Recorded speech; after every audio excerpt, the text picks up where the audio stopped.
Supreme কোর্টের জন্য আলাদা স্বাধীন সচিবালয় প্রতিষ্ঠার নির্দেশ দিয়ে হাইকোর্টের দেওয়া রায় স্থগিত করেছেন দেশের সর্বোচ্চ আদালত। রায় স্থগিত থাকবে আপিল নিষ্পত্তি না হওয়া পর্যন্ত। এতে করে বর্তমান সংবিধানের ১১৬ অনুচ্ছেদ সংবিধানের সঙ্গে সাংঘর্ষিক ও বাতিল ঘোষণার বিষয়টিও স্থগিত হয়ে গেল। বিচার প্রশাসনের স্থবিরতা কাটাতেই রাষ্ট্রপক্ষের রায় স্থগিত যাওয়ার কথা জানান অ্যাটর্নি জেনারেল। জাবেদ আখতারের রিপোর্টে বিস্তারিত। বর্তমান সংবিধানের ১১৬ অনুচ্ছেদ অনুযায়ী বিচারকর্ম বিভাগে নিযুক্ত ব্যক্তিদের এবং বিচার বিভাগীয় ম্যাজিস্ট্রেটদের নিয়ন্ত্রণ ও শৃঙ্খলা বিধান রাষ্ট্রপতির ওপর ন্যস্ত। ১৯৭২ সালের মূল সংবিধানের ১১৬ অনুচ্ছেদ অনুসারে অধস্তন আদালতের নিয়ন্ত্রণ ও শৃঙ্খলা সংক্রান্ত বিষয় ন্যস্ত ছিল সুপ্রিম কোর্টের ওপর। বিচার বিভাগ যদি স্বাধীন না হয়, জনগণের রক্ষা কবচ বলতে শেষ পর্যন্ত কিছুই আর হাতে থাকে না। তাই সংবিধানের ১১৬ অনুচ্ছেদ এবং ২০১৭ সালের জুডিশিয়াল সার্ভিস শৃঙ্খলা বিধিমালার বৈধতা চ্যালেঞ্জ করে ২০২৪ সালে রিট করেন সুপ্রিম কোর্টের ৭ জন আইনজীবী। ওই রিটের পরিপ্রেক্ষিতে গত বছরের ২ সেপ্টেম্বর হাইকোর্টের একটি দ্বৈত বেঞ্চ রায় দেন। রায়ে বর্তমান সংবিধানের ১১৬ অনুচ্ছেদ সংবিধানের সঙ্গে সাংঘর্ষিক ও বাতিল ঘোষণা করা হয়। পুনর্বহাল করা হয় নিম্ন আদালতের নিয়ন্ত্রণ ও শৃঙ্খলা সংক্রান্ত ১৯৭২ সালের সংবিধানের ১১৬ অনুচ্ছেদ। একই সঙ্গে ৩ মাসের মধ্যে সুপ্রিম কোর্টের জন্য স্বাধীন পৃথক সচিবালয় প্রতিষ্ঠারও নির্দেশ দেন হাইকোর্ট।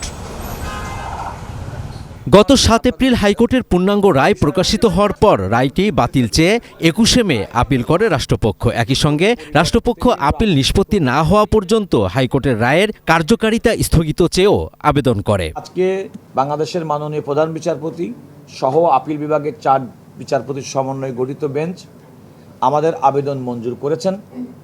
অর্থাৎ হাইকোর্ট যে রায় দিয়েছিল, যে রায়ের পরিপ্রেক্ষিতে সংবিধানের ১১৬ অনুচ্ছেদের সংশোধনী বাতিল ঘোষণা করা হয়েছিল এবং একটি স্বতন্ত্র সচিবালয় প্রতিষ্ঠার যে নির্দেশনা দেওয়া হয়েছিল সেটি স্থগিত থাকবে।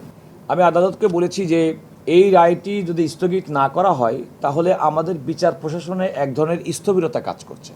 কারণ যে অধ্যাদেশের মাধ্যমে সুপ্রিম কোর্টের জন্য স্বতন্ত্র সচিবালয় করা হয়েছিল, আরও অধিকতর যাচাই বাছাইয়ের জন্য এটা অধ্যাদেশ এবং তার সংশোধনীটি পার্লামেন্টে পাশ করা হয়নি। হাইকোর্টের রায়ের পর গত ৩০ নভেম্বর সুপ্রিম কোর্ট সচিবালয় অধ্যাদেশ জারি করে অন্তর্বর্তী সরকার। ১১ ডিসেম্বর উদ্বোধন করা হয় সুপ্রিম কোর্ট সচিবালয়। পরে বিএনপি সরকার ক্ষমতায় আসার পর ৯ এপ্রিল জাতীয় সংসদে সুপ্রিম কোর্ট সচিবালয় রহিতকরণ বিল পাশ করে। That will create a negative example, যে আদালতের রায় না মানলেও মনে হয় চলে। এই স্টে করার আগ পর্যন্ত তাদের ক্ষেত্রে সচিবালয় বিলুপ্তির কোনো উদ্যোগ নেওয়ার কাজটি তারা ঠিক করেন নাই। এগুলো যদি সুপ্রিম কোর্টের উপর ন্যস্ত না রেখে প্রশাসনিক দায় দায়িত্ব কিংবা সরকারের উপর ন্যস্ত করা হয়, তখন বিচার বিভাগ, অধস্তন বিচার বিভাগ সঠিকভাবে স্বাধীনভাবে ফাংশন করতে পারে না।